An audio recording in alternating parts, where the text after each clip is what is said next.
HCP Software's products are built with a highly flexible data design, which allows variation in demand to be specified down to 1-minute intervals for a time span as long as 10 weeks if necessary.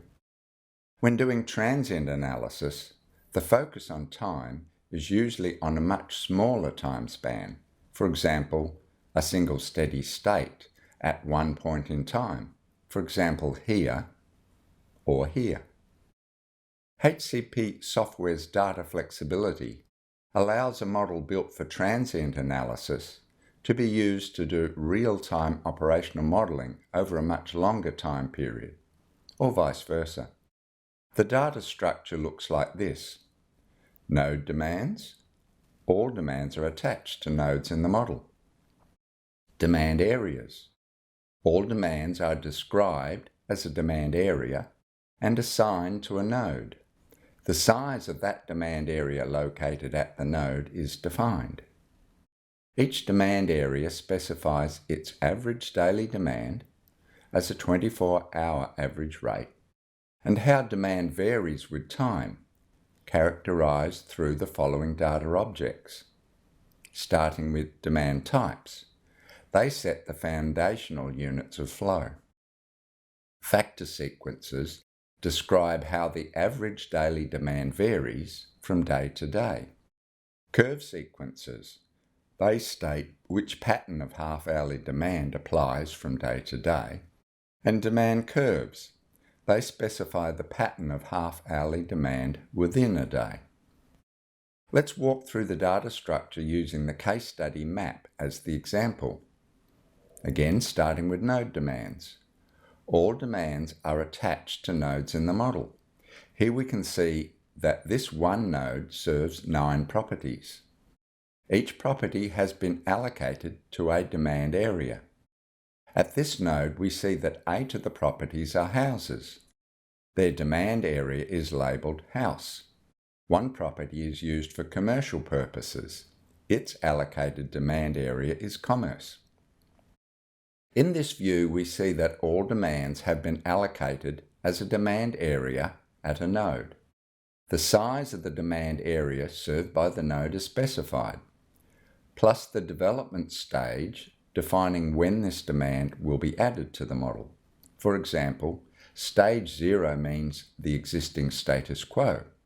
Later stages occur at specified dates, meaning that the data design allows demand to grow over time. Each demand area is characterized by a range of parameters. The demand type sets the foundational quantity and units of flow used to measure this demand area.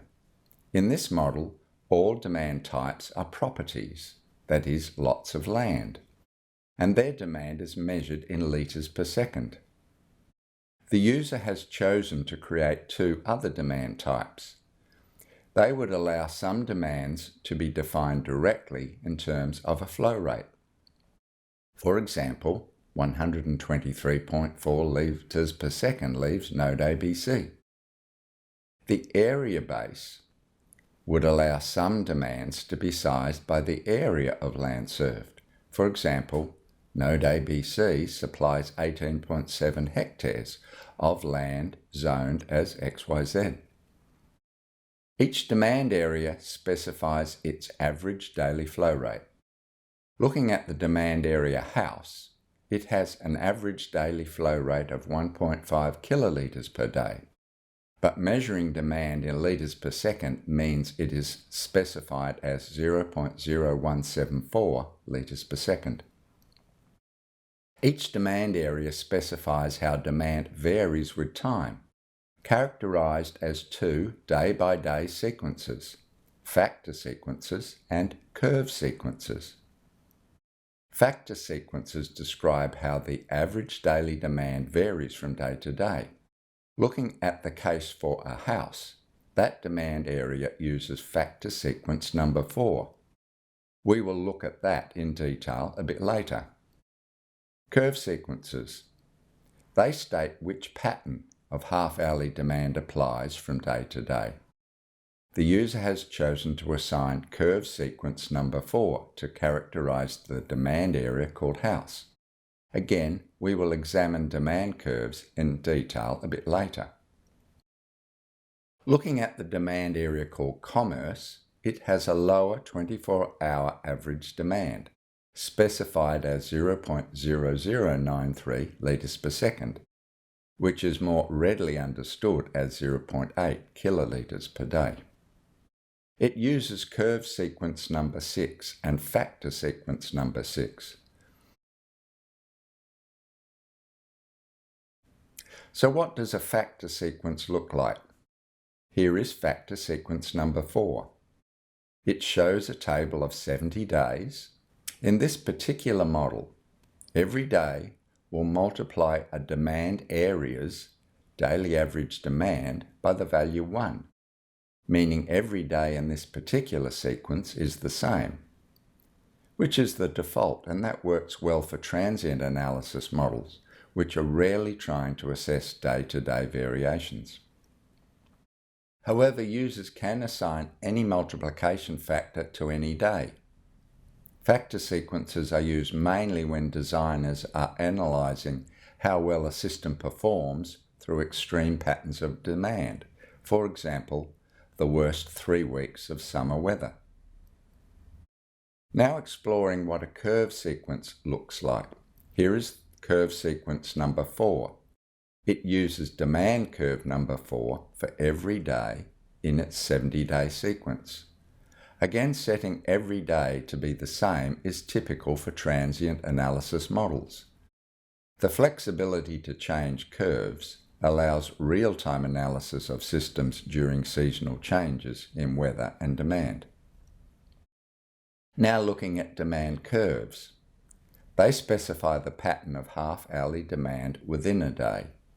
Here is curve number 4, which is the case studies curve for houses. It is showing a modest morning peak in demand and a strong afternoon peak in demand. Values are specified at 30-minute intervals. However, analysis is done at any 1 minute in the day by interpolation. Here is demand curve number 6, which the case study uses for commerce. It signifies almost constant demand, confined to daylight working hours.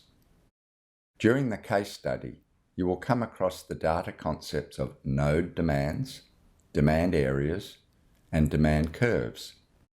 However, the case study scenarios focus only on 1 or 2 points in time: the evening demand peak and overnight with negligible demand.